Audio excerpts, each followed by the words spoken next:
Today on Grails to Astonish, we're flipping through this heavily worn, brittle copy of Fantastic Four number 12. Yes, I'm putting its condition at risk to show you the interior, but these days it's very easy to forget what this hobby was once all about, and this is a great reminder. I'm going to go in super close on the panels so you can see the texture of the paper, the Ben-Day ink dots, and all the fading and warping that oxygen, light, handling, and time has wrought on this book.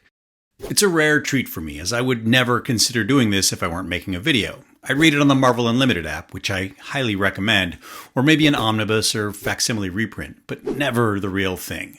This comic is the very first Marvel crossover from 1962, just a year into the start of the Marvel Universe. It's the first time a character from one series showed up in another one, and in the case of the Hulk, it's a character whose own series was not doing well. In fact, when this issue came out, the Hulk series had just been canceled at issue 6. The Hulk was intriguing, but he wasn't quite working as a lead character. No costume, no crime fighting, just a tormented, misunderstood monster. A Jekyll and Hyde for the atomic age, and that just wasn't in style. But Stan Lee wasn't ready to give up. His fix? Drop the Hulk into Fantastic Four as a wild card antagonist. Not exactly a villain, but definitely trouble. Early Marvel crossovers were rarely team-ups. There was usually some kind of misunderstanding. Hero meets hero, fists fly, nobody really wins. Just enough payoff to keep kids arguing over who would win next time. Most copies of this comic that exist today are graded and sealed in plastic like these other books behind me. But I got this one raw, and yeah, it's been around the block. It's probably somewhere between a 1.5 and maybe a 3.0 if the grader is in a really good mood that day. It's tough opening this book up because the pages are so very delicate. The front and back cover in particular are heavily chipped and feel like they could crumble to pieces in my hand. This is an experiment, and if you enjoy it, please let me know, because I would love an excuse to buy more classic raw key books and open them up. The story starts out with Alicia dragging Ben to a performance of Beethoven's Fifth Symphony. As the audience pours out onto the street, a company of infantrymen wanders by. They're just out looking for the Hulk in the middle of New York City. The story never gives any indication of why he'd be in New York instead of his usual New Mexico stomping grounds. That's just what's happening, so stop asking questions. Also, let's not ponder too hard about the US military being deployed among its own citizens, because this is a comic book channel and I'm specifically here to not think about the rapid dismantling of Western democracy. Anywho, the infantry confuse the Thing for the Hulk because he's big and strong, so they attack. Now, on the one hand, I get it. The Hulk and the Thing do share some features in common, but at the same time, what? The Thing rips a fire hydrant open and jumps on it, pushing everyone back with the spray. The soldiers fire a bazooka at him, but because of the comics code, they can't just shoot a weapon. It has to be elaborate and weird, so it fires a snare projectile that tangles the Thing up with steel cables. They eventually work out that it was all a big misunderstanding. The Thing goes back to the Baxter building in such a crappy mood that he gets angry waiting for the elevator, rips the door off, and climbs up 35 stories of elevator cable. That is a weird and very expensive tantrum from the Thing. Inside FFHQ, we meet General Thunderbolt Ross, who's requesting the FF's help in capturing the Hulk because Ross suspects him of sabotaging secret military projects. Ross shows footage of the Hulk, which spooks Sue into accidentally turning invisible. Each character fantasizes about defeating the Hulk in increasingly elaborate ways. Torch decides he'd build a flame maze to trap him, and Reed plans to drop down from the ceiling to form a giant Reed glob. Sue wonders what she can do, and Ross tells her she can help by boosting everyone's morale. Really, Ross? I mean, I know it's 1962, but really? Moving on, we get our first ever glimpse of the new Fantasticar. They debuted this after fans roasted the last one for looking like a flying bathtub, so they came up with this new ship that looks like 2 bathtubs and a pair of urinals.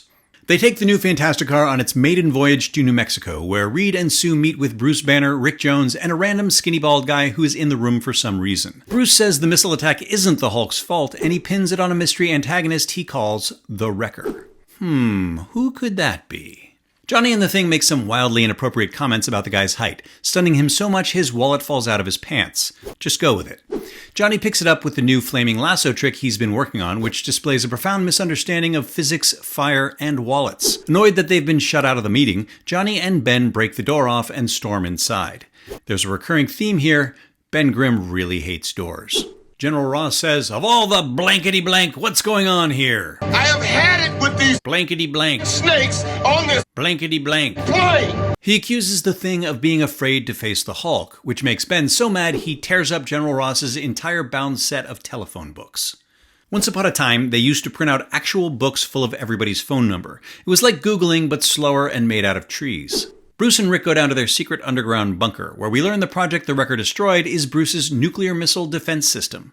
Okay, cool. Well, anyway, Rick goes to return the lost wallet to that skinny bald guy, only to notice it includes a membership card for a subversive Communist Front organization that also hands out membership cards. Too bad he's standing right behind you, Rick, and he's got a gun.